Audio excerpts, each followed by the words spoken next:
together.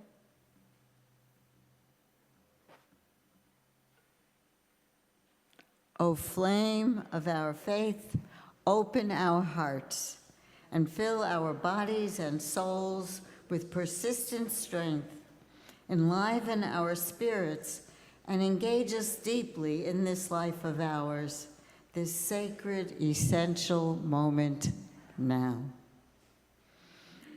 Our opening hymn is number 38, Morning Has Broken, in your blue hymnal. I'm gray hymnal, I'm sorry. You can tell I've been at this a long time. Because it's also number 40. It's not number 38. It's not, oh, you're right. Wait, I've got the wrong thing open. Here we go, 38. Morning Has Broken in the gray hymnal. And you are invited to stand as you are willing and able to sing together.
Please be seated.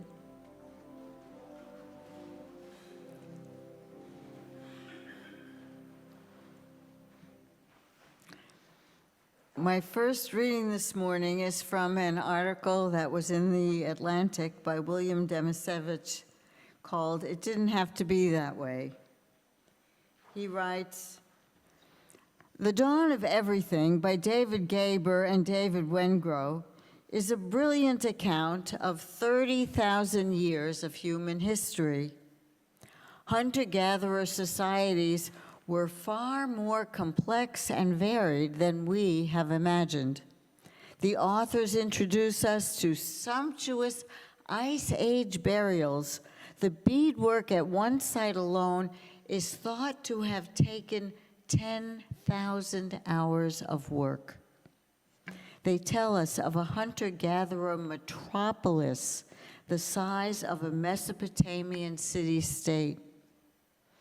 They describe an indigenous Amazonian society that shifted seasonally between two entirely different forms of social organization: small authoritarian nomadic bands during the dry months, large consensual horticultural settlements during the rainy season.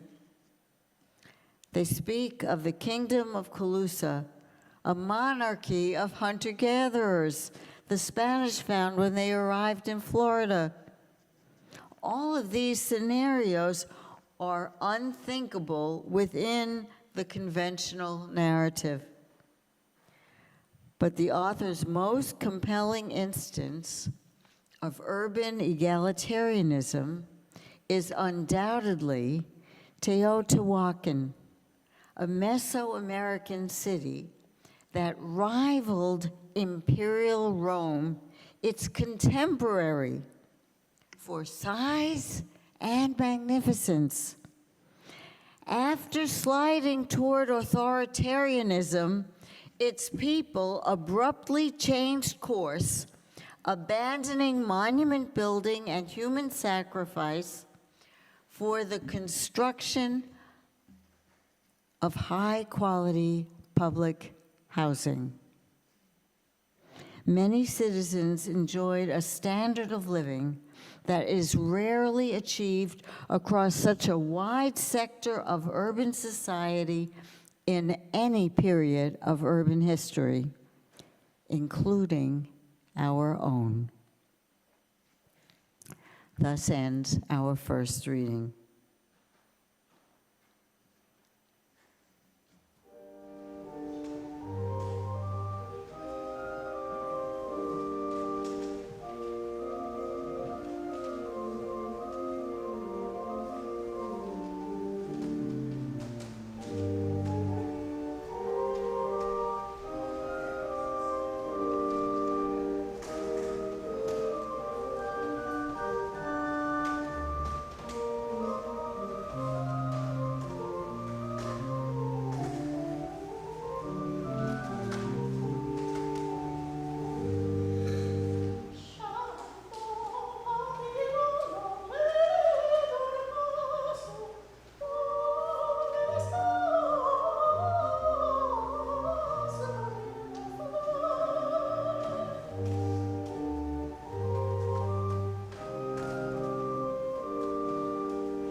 Thank you, Pam and Eric.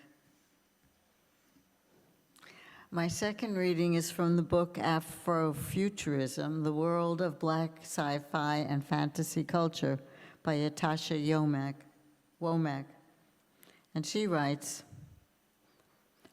hope, much like imagination, comes at a premium. The cost is a life where more is expected.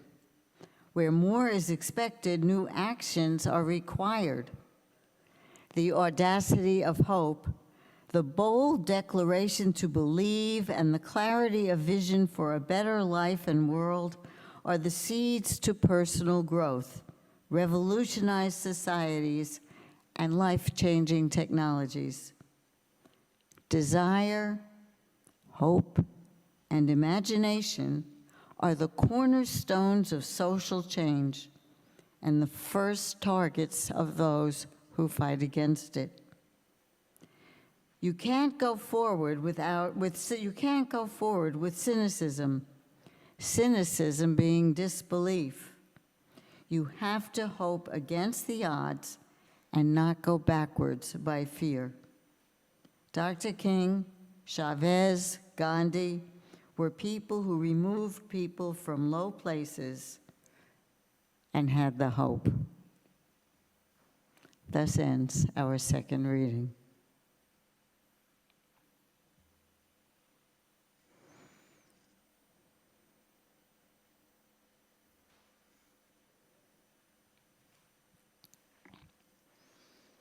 As Beth said, I have been a minister for over 40 years. I've been a minister serving as a chaplain, as a settled minister, as an interim minister, as a leave minister, and now in my retirement as a pulpit supply minister. While not my intention, I have also been a change agent. Realistically, anytime you add new folks to a community, they change the community, be they leaders or members. And we all know that from our own personal experience. Think, when someone joins your book group, the dynamic changes. The new person didn't necessarily intend to change your group, but their presence just did that. When someone joins the Buildings and Grounds Committee, they ask questions. The questions themselves stir things up, and we can embrace or resist what they've raised, but once those questions have been asked, they're out there. It's different now. I learned that lesson many times over, as I'm sure you have too, but one time in particular really stays with me. I was the newly settled minister in the congregation, curious, and I guess a little naive. The church I was serving had in its bylaws that the governing board had the responsibility for the budget. There's nothing in the bylaws that said the budget needed to come before the congregation, and it never had. But I observed as the minister that neither did it say in the bylaws that the board couldn't consult the congregation, that they couldn't share the information with the congregation. And while they digested the new thought, I wondered out loud if maybe the relationship with the board and the congregation might be enhanced or improved if the business part was more transparent and the congregation was more engaged. Curious, some people asked, well, how? How might that happen with the bylaws being set the way they were? And I shared that, well, in some congregations I knew, they held a budget hearing. And the board presented the proposed budget, and the congregation got to ask questions, make suggestions, talk about it amongst themselves, and give feedback to the board. Many people liked that idea, even some people who were on the board. And so they got together and they decided to hold a budget hearing. And much to their surprise, many, many people came to their first ever budget hearing. And there was lots of conversation and lots of questions and lots of suggestions and lots of ideas that were generated. Some of those ideas were generated and presented actually very strongly. And so the board was asked to go back to the drawing board and reconstruct the budget, keeping in mind the new concerns and priorities that the congregation was expressing. And it was all very civil. It was a very, very wonderful meeting with all of that exchange. So the day came when the board had to have a special meeting to look at the budget and figure out how to reconstruct it to be responsive to the congregation's concerns. And so we're sitting, the tables are set up in a way that makes a big square, and I'm there because I'm the minister, and I get to sit ex officio with the board. And directly across from me is the treasurer. And the night is going on, and people are getting frustrated and tired with trying to figure out how to accommodate their understanding of the budget and what the congregation now wants. And finally, the treasurer bursts out, "We never had this problem before she came along." And she thrusts her finger out, and if the table had been any shorter, she would have poked me right in the eye. I wanted to crawl in a hole. I wanted to deny that I had any responsibility for that, but it would have been untrue.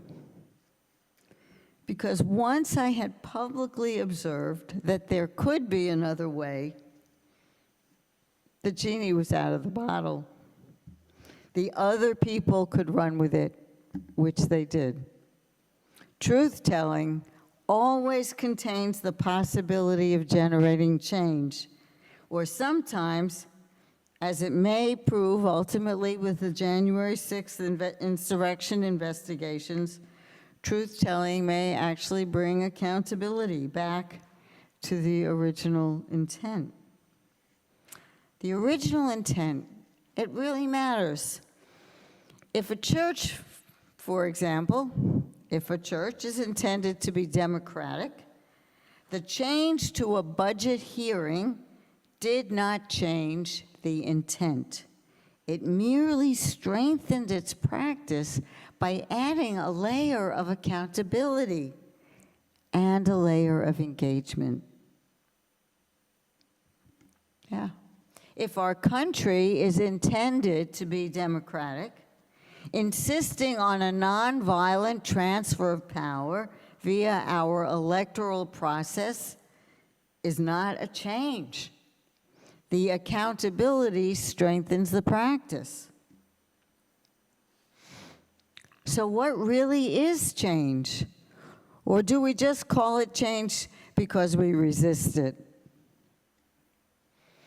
I was pushed back on my heels by a conversation I had with my very adult son. A while ago, we were discussing what was then my impending retirement and my adjustment to it, and I was being very blasé about the whole thing. I thought that I had the whole thing in hand and under control, no problem. After all, I said to him, change is what I do for a living. I'm an interim minister. I change churches every 2 years. Change is what I do. I love change.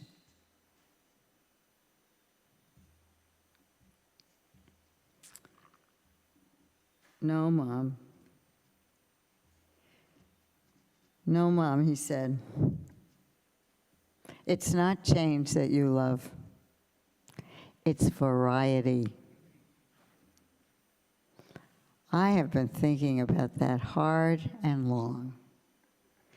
How often do we resist what we are calling change when really it is variety, another way to get there?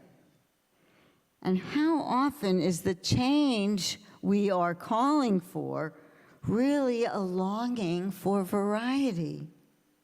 I'm not talking about changing the deck chairs on the Titanic. I'm talking about meaningful variety, like including congregational input to a budget that does not change the democratic intent of the congregation and its purpose, or, for instance, intentionally including people with different backgrounds in congregational decision-making, people who share the mission and value of our faith, but from a different perspective. They bring variety. Consider what we are learning about early human communities and civilizations. I was astounded to learn how many more thousands of years of experience we have in many different locations on how to live together. The variety in our human experience is greater than even anthropologists had ever imagined. They were surprised, among other things, when they found complexity in hunter-gatherer cultures, such as what I mentioned in Ice Age burials, beadwork that would have required 10,000 hours of work. To me, that says that there was a complex distribution of work in these hunter-gatherer cultures. Someone else was hunting and gathering. Someone else was preparing food, and someone else was taking care of children while the skilled beadworkers were crafting their art. And what really intrigued me was that there was Teotihuacan, a Mesoamerican city that rivaled imperial Rome and was contemporaneous with it. A Mesoamerican city that rivaled imperial Rome, that after sliding toward authoritarianism, its people abruptly changed course, abandoning monument building and human sacrifice for the construction of high-quality public housing. Many citizens enjoying a standard of living rarely achieved across a wide sector of urban society in any period, including our own. I was really taken with this learning that the variety of ways of organizing ourselves to live together are possibly infinite, and the ways we have that have been tried are more numerous than we know. When we talk about the great American experiment, it is one variety among many, including many, many kinds of cultures that were accountable to the people. Despite our claims, we are nowhere near being the longest-lasting democratic experiment. Some of them lasted hundreds and hundreds of years, and some even made the intentional choice to change themselves. It gives me hope. It gives me hope and occasionally even optimism when I reflect on these truths. If the American experiment is continuing as a living experiment, it has the possibility of conceiving a variation that meets the intent of government of, by, and for the people even better than it does now. I don't know what that might look like, what changes we might have to do to make that true, to achieve that better match with our intent. But this is a work in progress, and we're going to make mistakes, and hopefully, along with that, we will make corrections.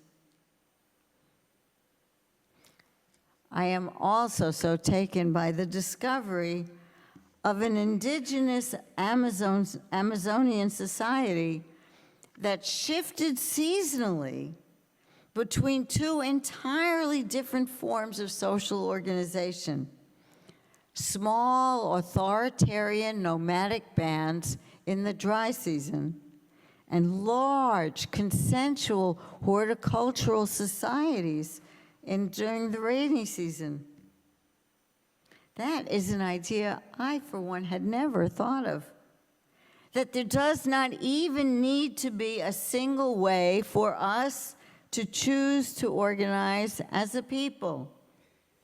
It could shift situationally. Who leads and how can change on purpose, intentional, without drama. Imagine that.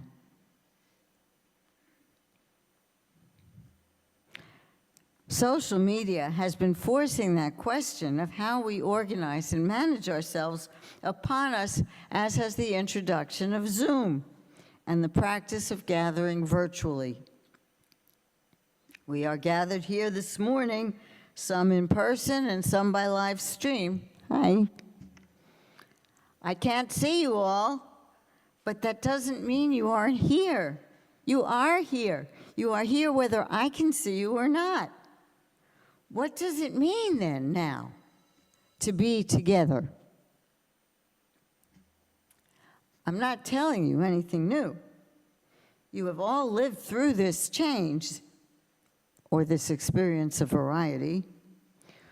What I'm asking you to think about is the implications and the opportunities for our country, yes, and even more personally, for our congregations. For your congregation, for First Parish right here in Concord. When we are planning to gather, it will now always include decisions about how. We will never stop loving the experience of gathering in person, that interpersonal contact and connection, person, body. We will always want that in our lives. But we also know that in-person meeting often excludes some.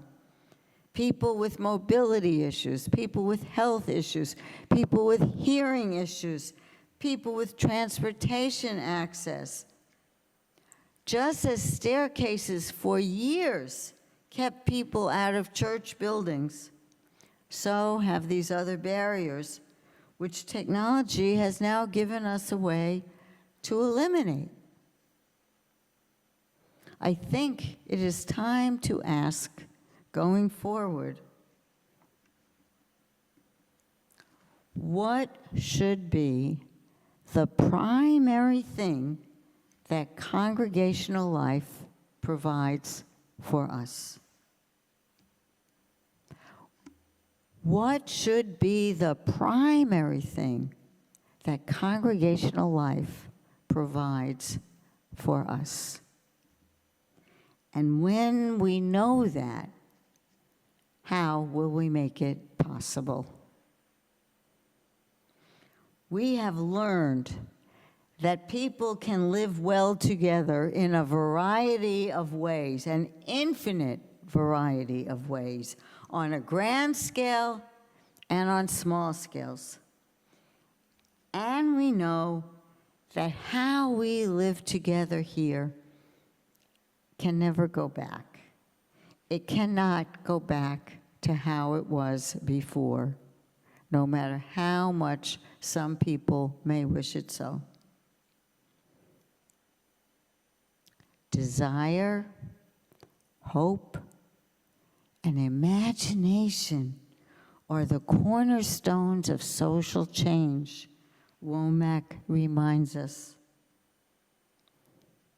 Desire, hope, and imagination. Let us harness those cornerstones for our community our country, and for our own lives well lived and newly ordered. May it be so, my friends. Amen, and blessed be.